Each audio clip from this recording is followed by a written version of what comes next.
The alien council chamber fell silent as Captain Sarah Chen walked through the massive doors. Her small human frame seemed impossibly tiny against the towering crystalline beings of the Zephyrian delegation, the armored bulk of the Krogan representatives, and the floating energy forms of the ethereal collective. At barely 5 feet tall with graying hair pulled back in a simple ponytail, she looked more like someone's grandmother than a military officer. Ambassador Vexthul of the Zephyrians leaned forward, his translucent blue form shimmering with what humans had learned to recognize as amusement. The Terran Coalition sends us this fragile creature to discuss military strategy. His voice resonated through the chamber like wind chimes in a storm. We requested their finest warrior, not a delicate flower who might break in a strong breeze. The other delegates rippled with what their respective species considered laughter. The Krogar General Thokmar, whose species stood nearly 8 feet tall and possessed natural armor plating, gestured dismissively with one of his 4 arms. Humans are already the weakest species in the known galaxy. Their bones break easily, their skin tears like paper, and they die from the simplest injuries. Why would they send us their most fragile specimen? Sarah remained perfectly still throughout the mockery, her weathered hands clasped behind her back. She had heard these comments countless times before, from dozens of species across the galaxy. To them, humans appeared to be evolutionary mistakes. Soft, slow, weak creatures who somehow stumbled into space travel through pure luck. They saw her salt and pepper hair, her laugh lines, the slight tremor in her left hand from an old injury, and they saw vulnerability. Honored delegates, Sarah finally spoke, her voice quiet but carrying clearly through the vast chamber. I understand your concerns about human capabilities. We are indeed physically weaker than most species represented here today. She paused, allowing the murmurs of agreement to settle. However, I believe there may be some misunderstanding about why the Coalition chose me specifically for this mission. The Ethereal Collective's representative, a being of pure energy called Luxandra, pulsed with curiosity. Enlighten us, small human. What makes you qualified to advise us on military matters when your species struggles to lift objects that our younglings handle with ease? Sarah smiled then, an expression that somehow made several delegates feel inexplicably uneasy. It wasn't a cruel smile, but there was something in her eyes, a depth that spoke of experiences far beyond what her fragile appearance suggested. You're absolutely right about human physical limitations. We can't match Krogar strength, Zephyrian speed, or ethereal energy manipulation. But there's something you might not understand about humans, particularly about those of us who've lived long enough to earn these gray hairs. She began walking slowly around the circular chamber, her soft-soled boots making no sound on the polished floor. You see, in most species, the weak die young. Natural selection removes the fragile before they can reproduce or gain experience. But humans, we're different. We survive not because we're strong, but because we're stubborn. The temperature in the chamber seemed to drop several degrees as Sarah continued her circuit. Every scar, every wrinkle, every gray hair represents a situation where logic said I should have died, but I refuse to accept that outcome. My left hand shakes because I spent 3 days in hand-to-hand combat with the Nexari death squad after my weapon was destroyed. My right knee aches in cold weather because I crawled 12 kilometers through a frozen wasteland to bring ammunition to a besieged outpost. General Thokmar shifted uncomfortably in his seat. Something in the human's tone had changed, becoming harder, more dangerous. Combat experience does not overcome physical limitations, human. In a real fight, your weakness would be your downfall. Sarah stopped walking and turned to face the Krogar general directly. You're thinking like prey, General. You assume that being fragile means being helpless. But consider this. If a creature is fragile and yet survives to old age in a hostile universe, what does that tell you about its other capabilities? The chamber fell completely silent now. Sarah's quiet voice carried an authority that seemed to command attention despite her small stature. I've been fragile my entire life, delegates. Every bone in my body can be broken. My skin can be pierced by the simplest blade. I require artificial atmosphere to breathe and die within minutes without my environmental suit. By every logical measure, I should have perished decades ago. She moved to the center of the chamber, standing beneath the great holographic display that showed the current tactical situation. A massive alien armada, approaching the outer rim territories where all their species had colonies. Yet here I stand, after 12 major battles, 47 covert operations, and 8 different wars. Not because I'm strong, but because fragile creatures learn to think differently. We learn to use what others consider weaknesses as weapons. Ambassador Vexthul's crystalline form had stopped shimmering entirely. Explain this philosophy, human. How does fragility become strength? Sarah's smile returned, and this time there was definitely something predatory about it. When you're fragile, you can't afford to fight fair. You can't rely on armor or natural weapons or energy shields.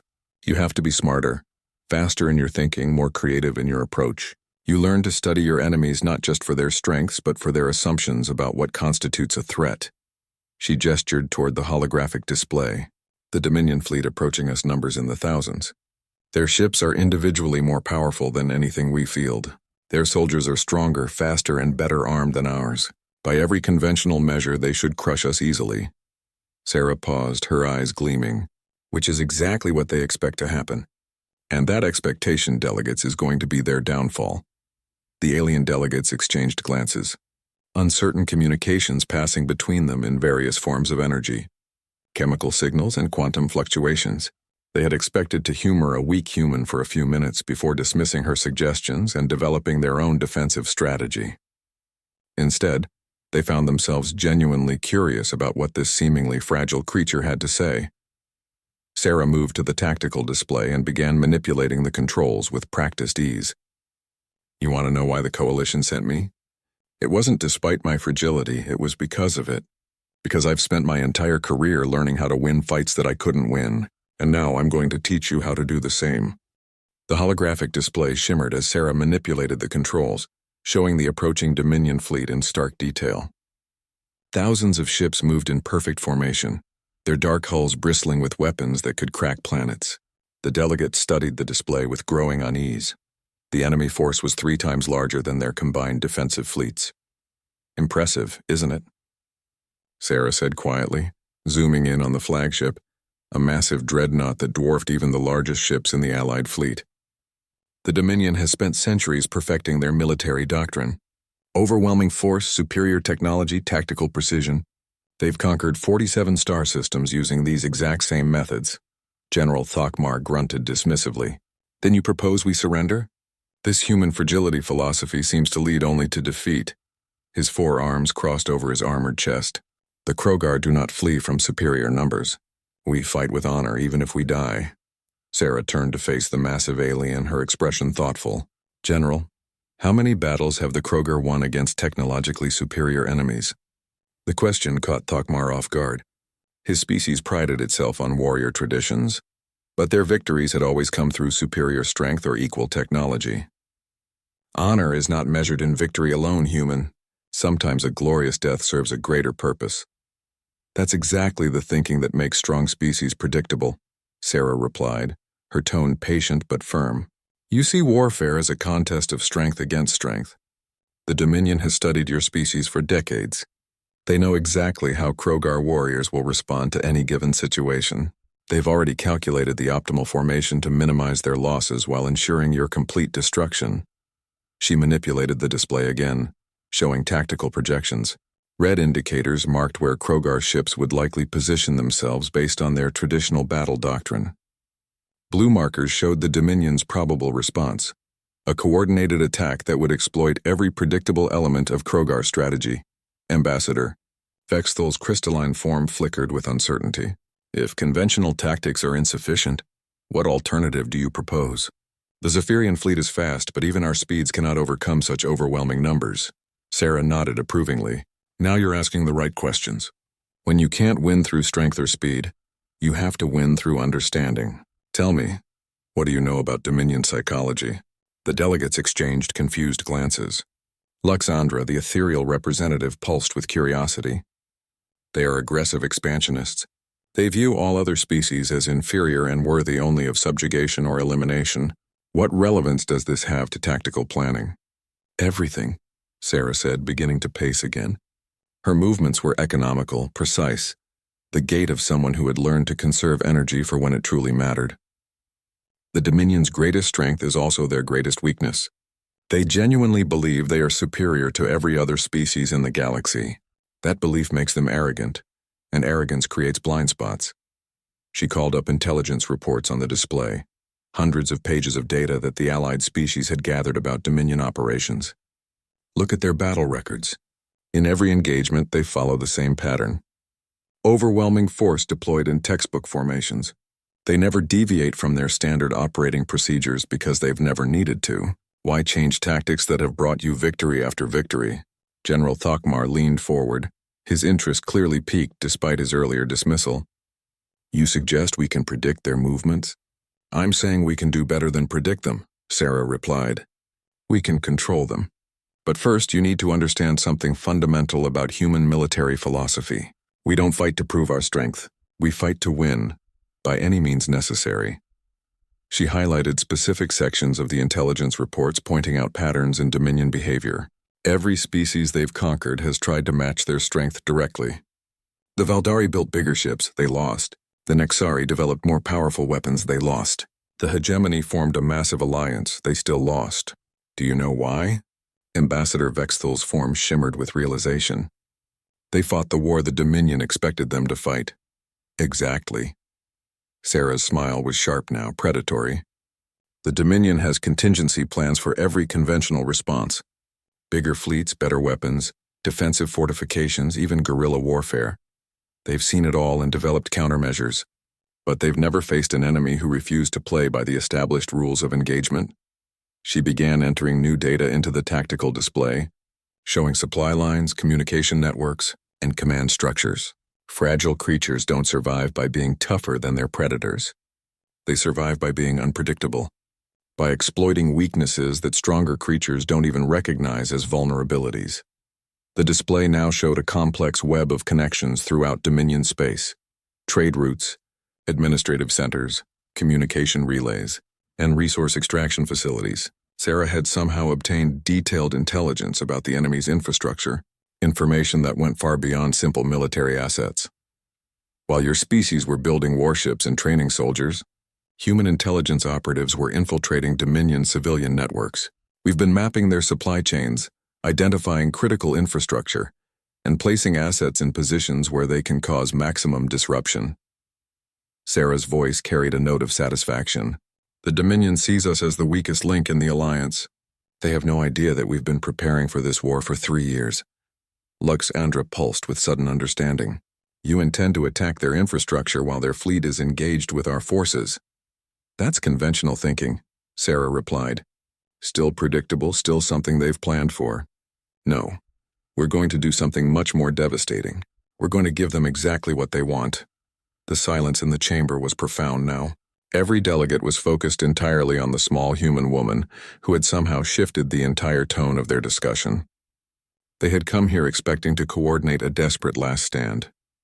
Instead, they were listening to someone who spoke with the confidence of victory.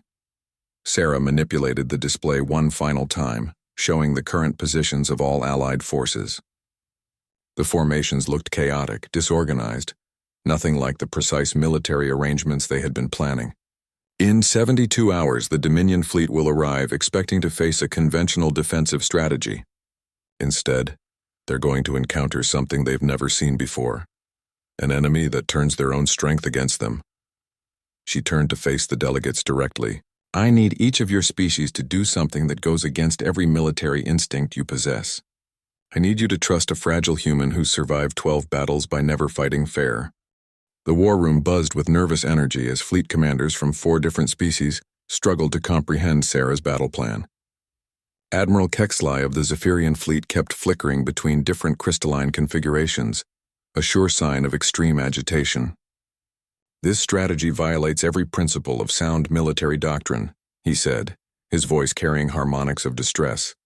You're asking us to scatter our forces across 12 different systems when conventional wisdom demands we concentrate our firepower. Sarah stood before the massive tactical display, her small frame dwarfed by the alien officers surrounding her. The plan she had outlined seemed like madness to military minds trained in traditional warfare. Instead of forming defensive lines or preparing ambush points, she wanted the Allied fleet spread thin across the outer rim, appearing vulnerable and disorganized. Conventional wisdom, Sarah said quietly, is exactly what got 47 civilizations conquered by the Dominion. Every species that faced them tried to fight smart, tried to use established tactics. The Dominion has counters for every conventional strategy because they've seen them all before. Commander Veltar of the Krogar fleet slammed one of his 4 fists on the planning table. This is not strategy, it is suicide. You ask us to present our ships as easy targets, spread across space like scattered prey. My warriors did not train for decades to die uselessly in a human's mad gambit. Sarah nodded slowly, acknowledging the Krogar's concerns. You're absolutely right, Commander. By every measure of traditional warfare, this plan should result in complete annihilation of our forces. The Dominion will see our scattered formations and assume we're either incompetent or desperate. They'll move to eliminate our forces piecemeal. Exactly as their doctrine dictates. She manipulated the display, showing simulation after simulation of how conventional forces would respond to their dispersed formation. In every scenario, the Dominion fleet achieved overwhelming victory with minimal losses. The projections were so one-sided that several officers began to murmur among themselves about human mental stability. But here's what those simulations don't account for, Sarah continued, calling up a new set of data. Human ships aren't built like yours. We don't rely on heavy armor or powerful shields because we can't afford the resources. Instead, every human vessel is designed around a single principle: expendability. The alien officers exchanged concerned glances. Ethereal Collective Captain Morden pulsed with confusion. Expendability is not a military advantage, human. Losing ships weakens your force. Sarah's smile was cold. Only if you think of ships as assets to preserve rather than weapons to deploy. Every human vessel in our fleet has been retrofitted with something the Dominion has never encountered before: quantum cascade charges. The silence that followed was deafening. Several species had theoretical knowledge of quantum cascade technology, but none had successfully weaponized it. The energy requirements alone made it impractical for anything smaller than a space station. Admiral Kexeli's crystalline form stopped flickering entirely. Impossible. The power requirements for quantum cascade weapons exceed the output of any ship-based reactor system. You would need to sacrifice your entire power grid to generate a single cascade event. Exactly, Sarah replied, which is why we redesigned our ships to be single-use weapons platforms. Each human vessel can generate one quantum cascade burst powerful enough to destabilize the quantum foundations of any ship within a 50-kilometer radius. The targeting ship is destroyed in the process, but so is everything around it. The implications hit the alien commanders like a physical blow. Commander Veltar's armor plates rattled as he shifted uncomfortably. You're talking about suicide attacks on a massive scale. This is not warfare, it is madness. Sarah turned to face him directly. Is it madness when a soldier throws himself on a grenade to save his squad? Is it madness when a pilot crashes his damaged fighter into an enemy dreadnought? Humans have always understood that sometimes individual sacrifice serves a greater purpose. She called up new tactical projections, showing how the quantum cascade weapons would affect Dominion fleet formations. A single human ship, properly positioned, could eliminate an entire enemy squadron.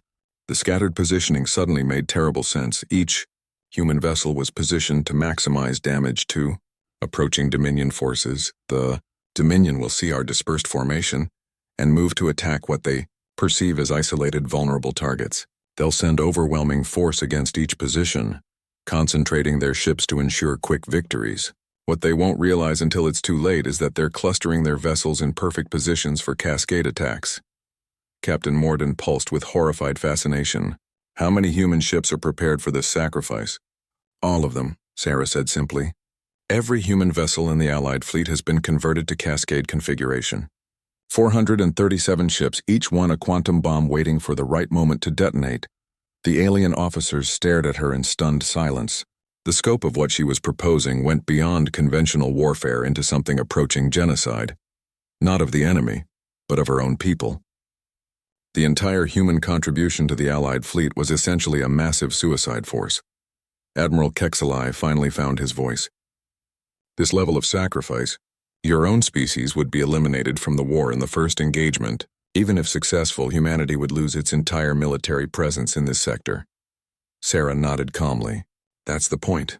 The Dominion expects us to fight for survival, to preserve our forces, to retreat when faced with overwhelming odds. They've never encountered an enemy willing to sacrifice everything in a single decisive battle.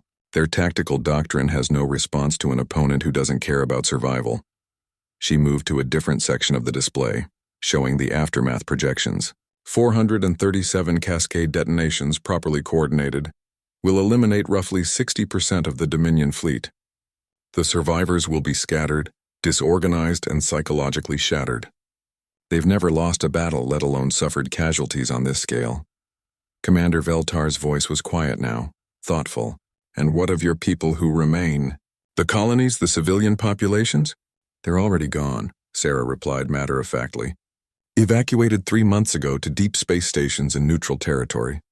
Every human civilian in the Outer Rim has been relocated. The only humans left are military personnel, and we all volunteered for this mission knowing exactly what it would cost. The weight of her words settled over the war room like a shroud. These alien species were witnessing something unprecedented. In galactic warfare, an entire race, preparing to sacrifice its military might completely for the chance to deliver a decisive blow against a seemingly unstoppable enemy. Sarah's voice softened slightly. This is what fragility teaches you, delegates. When you can't afford to lose, you learn to win by redefining what victory means. The Dominion thinks they're coming to conquer another group of inferior species. Instead, they're walking into a trap designed by creatures who understand that sometimes the only way to save everything is to risk everything. The bridge of the human command ship was eerily quiet as Sarah reviewed the final deployment reports. Around her, alien liaison officers from the Allied fleets maintained their positions with obvious discomfort. They had agreed to the plan, but watching it unfold in real time was testing their resolve. Through the viewports, scattered formations of ships drifted through space like debris, deliberately appearing vulnerable and disorganized. Dominion advance scouts have entered the outer sensor perimeter, reported Lieutenant Martinez, one of the few human officers remaining on the command vessel. Her voice was steady, professional, but Sarah could hear the underlying tension. Everyone aboard knew they were likely witnessing the final hours of human military presence in this sector. Sarah nodded, studying the tactical displays with the calm focus that had carried her through 11 previous battles. Signal all Cascade ships to begin final preparations. I want every quantum charge armed and ready, but maintain emission silence until the primary fleet commits to engagement. Admiral Kexelai flickered nervously beside her command chair.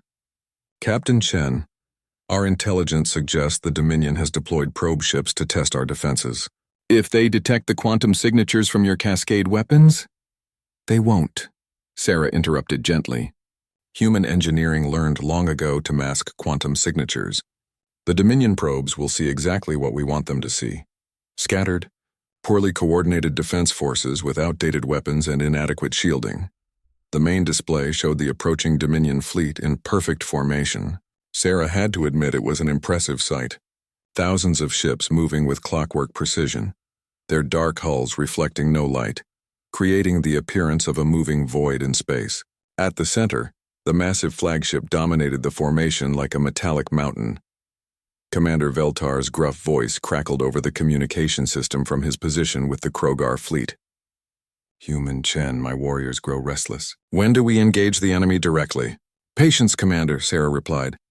Your people will have their chance for glorious battle, but timing is everything. If we reveal our true capabilities too early, the Dominion will adapt their tactics. We need them committed to their current approach before we spring the trap. She manipulated the tactical display, highlighting the predicted engagement zones.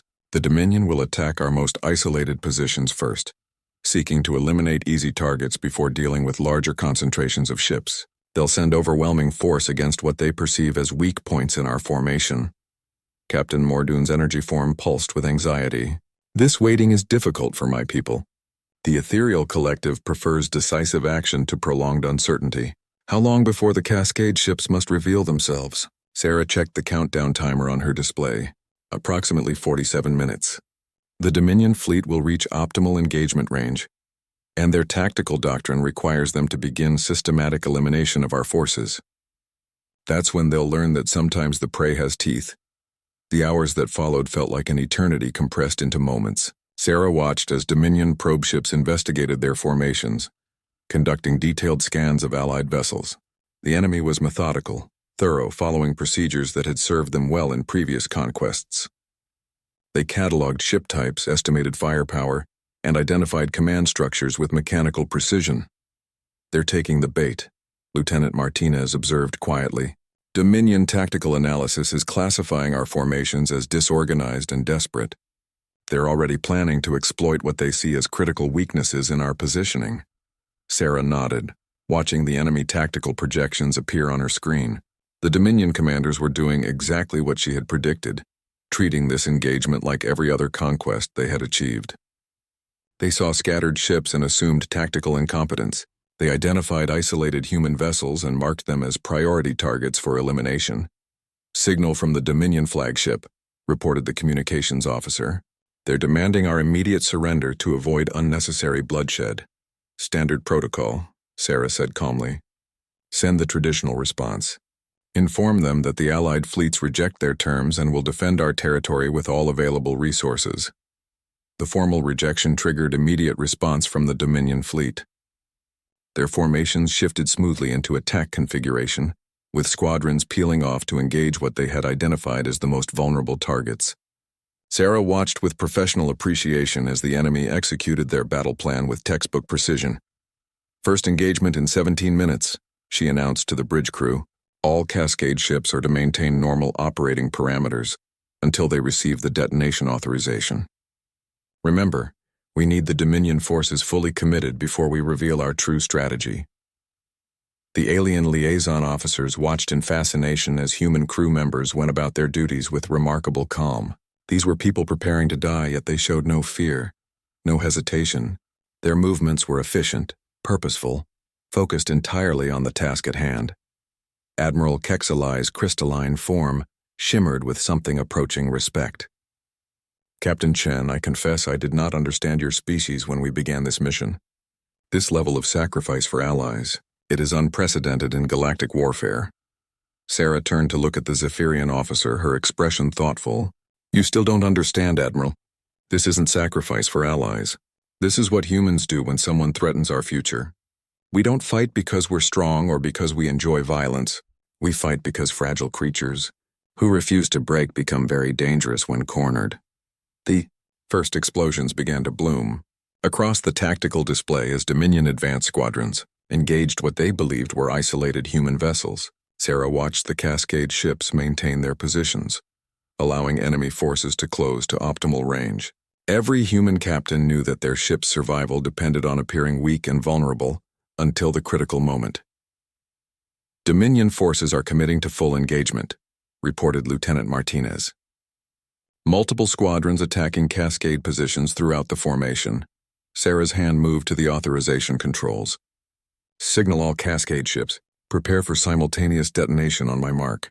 This is what we came here to do." The bridge fell completely silent except for the quiet hum of instruments. Sarah watched as Dominion forces closed in on their targets, concentrating their firepower exactly as her strategy had predicted. In a few moments, the galaxy would learn what happened when predators underestimated prey that had learned to use weakness as a weapon. The moment of detonation arrived with shocking suddenness. Sarah's hand descended on the authorization control, and across 12 star systems, 437 human ships simultaneously triggered their quantum cascade charges. The tactical display erupted in brilliant flashes of light as reality itself twisted and buckled around each detonation point. The effect was beyond anything the alien observers had imagined. Each cascade weapon didn't simply destroy the human vessel that carried it. It created an expanding sphere of quantum instability that unraveled the fundamental structure of space-time in its immediate vicinity. Dominion ships caught within the cascade field simply ceased to exist. Their matter scattered across dimensional boundaries. "By the ancients," whispered Admiral Kexelai, his crystalline form flickering rapidly as he processed what he was witnessing. "The quantum signatures are off all known scales. These detonations are rewriting the local physics of space itself. The Dominion fleet, which moments before had been executing a methodical conquest, was suddenly thrust into chaos. Entire squadrons vanished in balls of twisted spacetime. Command structures dissolved as flagships were consumed by cascading quantum fields. The perfect formations that had been their pride became death traps as ships found themselves too close to detonation points to escape." Sarah watched the destruction with grim satisfaction, her expression showing no triumph, only the weary acknowledgement of necessity fulfilled. Cascade detonations successful across all engagement zones. Enemy losses estimated at 63% of total fleet strength. Lieutenant Martinez's voice carried a note of awe. "Ma'am, we're reading massive disruption in Dominion command frequencies. Their remaining ships are attempting to regroup. but their communication networks are completely fragmented. The aftermath of the Cascade attacks revealed a battlefield transformed beyond recognition. Where once there had been organized fleet formations, now there were scattered groups of surviving ships drifting through debris fields that sparkled with residual quantum energy. The mighty Dominion armada had been reduced to isolated clusters of vessels, their commanding officers struggling to comprehend what had just occurred. Commander Veltar's triumphant roar echoed across the communication channels. Now the real battle begins. Krogar fleets, engage the scattered enemy. Show them the price of underestimating warriors. The remaining Allied forces moved with precision born of careful planning. While the Dominion survivors tried to reorganize, Zephyrian speedfighters darted through the chaos, targeting damaged vessels and disrupting any attempts at regrouping. Krogar battleships advanced on enemy positions with inexorable determination, their heavy weapon systems overwhelming the disoriented Dominion forces. "The enemy is attempting to withdraw," reported Captain Morden, his energy form pulsing with combat excitement. "Several squadrons are falling back toward the system's edge, but they appear to be moving without coordination." Sarah studied the tactical display with the eye of someone who had orchestrated this exact scenario. "Let them run. Panic is more valuable than additional casualties at this point. Word of this defeat will reach every Dominion outpost within weeks. They need to spread the message that their invincible fleet was shattered by forces they considered inferior."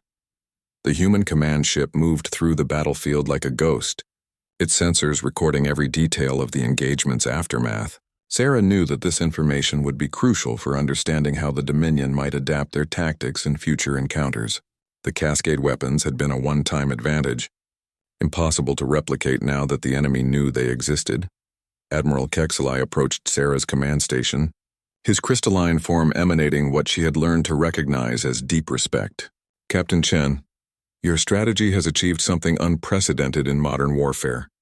The Dominion has never suffered a defeat of this magnitude. How did you know they would respond exactly as you predicted?" Sarah's smile was tired but genuine. "Arrogance follows patterns, Admiral. The Dominion has spent centuries winning through superior force, and success breeds predictability. They couldn't conceive of an enemy willing to sacrifice its entire military presence for a single, decisive victory because such thinking requires accepting weakness as a starting point." The cleanup phase of the battle revealed the true scope of what had been accomplished. The Dominion fleet, which had numbered over 3,000 vessels at the start of the engagement, was reduced to fewer than 800 scattered survivors. Most of these were damaged, low on supplies, and completely demoralized by witnessing the annihilation of their supposedly invincible armada. "We're receiving surrender signals from isolated Dominion groups," Lieutenant Martinez reported. "Several enemy commanders are requesting terms for their remaining forces." Sarah considered this development carefully. "Accept surrenders from any ships willing to lay down arms but maintain pursuit of those attempting to flee. The psychological impact of this defeat depends on ensuring that survivors understand the totality of their failure." The alien liaison officers watched with fascination as Sarah coordinated the final phases of the engagement. Her tactical decisions showed remarkable understanding of enemy psychology, always choosing options that would maximize the long-term impact of the victory, rather than simply eliminating immediate threats. Captain Mordoon pulsed with curiosity. "Human Chen, your Cascade weapons are now exhausted and the majority of your fleet has been sacrificed. How does humanity plan to defend itself if the Dominion returns with adapted tactics?" Sarah's expression became thoughtful. "They won't return, at least not for several years. This defeat will trigger massive political upheaval within the Dominion hierarchy. Their entire military doctrine is based on the assumption of superior force, and that foundation has been shattered. They'll spend the next decade rebuilding not just their fleet, but their entire approach to warfare." She manipulated the tactical display to show the broader strategic picture. "More importantly, word of this victory will spread to every conquered species in Dominion territory. For the first time in centuries, they'll see proof that the Empire can be defeated. Rebellions will begin within months, and the Dominion will find itself fighting dozens of internal conflicts simultaneously." Commander Veltar's voice carried newfound respect. "You have achieved more than military victory, human. You have planted the seeds of imperial collapse." Sarah nodded slowly. "That was always the true objective. The Cascade weapons were never about winning this single battle. They were about proving that the Dominion's supremacy was an illusion, that even the most powerful empire could be brought down by enemies it considered beneath notice. As the last Dominion survivors fled the battlefield, Sarah began composing her final report. The human sacrifice had been total, but the strategic objective had been achieved beyond all expectations. The galaxy would never again underestimate the species that others called fragile. 3 months after the battle, Sarah stood in the memorial garden aboard the new Coalition headquarters station, surrounded by holographic displays commemorating the 437 human vessels lost in the Cascade attack. Each projection showed the name of a ship, its crew complement, and a brief service record. The garden was quiet except for the gentle hum of life support systems and the occasional footsteps of visitors paying their respects. The victory had indeed triggered the chain of events Sarah had predicted. Intelligence reports arriving daily told of uprisings throughout Dominion space, as conquered species took inspiration from the Allied victory and began their own rebellions. The empire that had seemed invincible was now fighting on dozens of fronts, its resources stretched beyond breaking point. "Captain Chen," came a familiar, crystalline voice. Admiral Kexley approached through the memorial garden, his form shimmering with the respectful patterns his species used in places of remembrance. "The Coalition Council has requested your presence for the formal presentation of honors." Sarah continued studying the memorial displays, her expression distant. "I appreciate the gesture, Admiral, but ceremonies seem inappropriate when so many people died to achieve this victory. Every human military vessel in the Outer Rim was sacrificed. Entire crews who trusted my judgment." The Zephyrian officer moved to stand beside her, his attention focusing on a particular display, showing a young human captain who had died aboard the Cascade ship Defiant. "Your people chose their fate willingly, knowing the cost and the purpose. That choice deserves recognition, not guilt." Over the past months, Sarah had struggled with the aftermath of victory. The tactical success was undeniable, but the human cost weighed heavily on her conscience. 437 ships meant over 60,000 human lives lost in a single engagement, all because she had convinced them that sacrifice would serve a greater purpose. "The psychological profiles were correct," she said quietly. "The Dominion is collapsing exactly as projected. Their military doctrine has proven completely inadequate for dealing with simultaneous rebellions across their territory. Within 2 years, their empire will fragment into isolated sectors fighting primarily for survival." Admiral Kexley's form pulsed with what humans had learned to recognize as concern. "Yet you find no satisfaction in this strategic triumph?" Sarah turned to face him directly. "Satisfaction was never the objective, Admiral. This was about necessity, not glory. The Dominion would have continued expanding until they controlled the entire galaxy. Stopping them required someone willing to pay a price that conventional military thinking couldn't accept." A soft chime indicated an incoming priority message. Lieutenant Martinez's voice carried across the memorial garden through the communication system. "Captain, we're receiving urgent transmissions from the Terran colonies in the Centauri sector. They're requesting immediate military assistance against Dominion remnant forces." Sarah's expression sharpened instantly. "Details, Lieutenant. 3 Dominion battle groups have regrouped near the outer colonies. They appear to be conducting punitive raids against human civilian populations. The Colonial Defense Forces are requesting fleet support, but our nearest military assets are still weeks away." The irony of the situation was not lost on Sarah. The Cascade attack had eliminated the human military presence in the region, leaving civilian populations vulnerable to exactly the kind of retaliation she had hoped to prevent. The strategic victory was compromised by tactical limitations created by the very success of her plan. Admiral Kexley flickered with understanding. "This is why you refused the ceremonial honors. The war is not truly over for your people." "It never is," Sarah replied grimly. "Every victory creates new challenges, new threats that require different solutions. The Cascade weapons eliminated the main Dominion fleet, but they also eliminated our ability to respond to secondary threats." She began walking toward the command center, her mind already analyzing the tactical situation in the Centauri sector. "Lieutenant Martinez, signal the Zephyrian and Krogar fleets. Request immediate deployment to assist the human colonies. Emphasize that this is a humanitarian mission requiring rapid response." The communication came back within minutes. "Captain, The Allied fleets are willing to assist, but they're concerned about Dominion countermeasures. The enemy remnant forces may have adapted their tactics based on observations of our recent victory. Sarah nodded thoughtfully. Probably correct. The surviving Dominion commanders will have studied our cascade attack extensively. They'll expect us to deploy overwhelming force against their positions, and they'll have prepared countermeasures accordingly.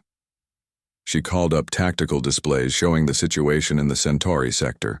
The Dominion forces were positioned around the human colonies in a defensive pattern that suggested they were using civilian populations as shields against potential Alliance retaliation. It was a desperate tactic, but one that complicated any conventional response. "Admiral," Sarah said, turning to Kexeli, "your people's speed advantage would be crucial in this situation. Can Zephyrian ships penetrate Dominion defensive perimeters without triggering massive civilian casualties?" The crystalline being flickered rapidly as he processed the tactical requirements. Possible, but dangerous. If the Dominion forces have prepared quantum interdiction fields, our ships could be trapped within their defensive zones. Sarah studied the enemy positioning with the analytical focus that had made her reputation. They're expecting us to either charge in with overwhelming force or attempt a siege that would take months to resolve. Both options result in massive civilian casualties, which serves their psychological warfare objectives. Lieutenant Martinez approached with additional intelligence reports. "Ma'am, we're also receiving communications from Dominion remnant commanders. They're demanding that the Alliance withdraw from all former Dominion territories in exchange for releasing the human colonists unharmed." "Standard hostage negotiation tactics," Sarah observed. "They're trying to use our own victory against us, leveraging civilian lives to regain strategic position. It's actually a clever adaptation to their changed circumstances." Admiral Kexeli pulsed with curiosity. "How do you plan to counter this strategy?" "The Dominion commanders have learned from their previous defeat. They won't be caught off guard by unconventional tactics again." Sarah's smile returned, carrying the same predatory edge that had marked her demeanor during the planning of the Cascade attack. "That's exactly what makes this situation manageable, Admiral. They think they've learned how humans fight, but they've only seen one aspect of our approach to warfare." She began manipulating the tactical displays, highlighting specific elements of the Dominion positioning. The Cascade attack demonstrated human willingness to sacrifice everything for strategic victory. These commanders expect us to follow the same pattern: overwhelming force regardless of cost. What they don't understand is that humans adapt our tactics to match the specific requirements of each situation. The Memorial Garden's peaceful atmosphere seemed oddly appropriate as Sarah began, planning what would become known as the Centauri Rescue. Once again, she was preparing to demonstrate that fragile creatures who refused to break could find solutions that stronger, more conventional forces couldn't conceive. The rescue operation began not with massive fleet movements or overwhelming firepower, but with a single modified transport ship approaching the Centauri colonies under a diplomatic flag.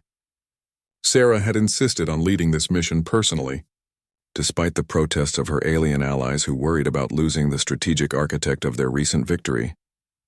"Human Chen, this approach contradicts every principle of military engagement." Commander Veltar's voice crackled over the communication system. "You present yourself as a target to enemies who have every reason to seek revenge for their recent defeat." Sarah stood on the bridge of the transport ship Meridian, watching the Dominion defensive perimeter grow larger on the tactical display. "That's exactly why this approach will work, Commander. They expect us to treat this as a military problem requiring a military solution. Instead, we're going to solve it through negotiation." Admiral Kexeli's crystalline form flickered with confusion aboard his flagship. "The Dominion has already stated their terms. They demand withdrawal from all former territories in exchange for civilian release. These terms are unacceptable to the Alliance."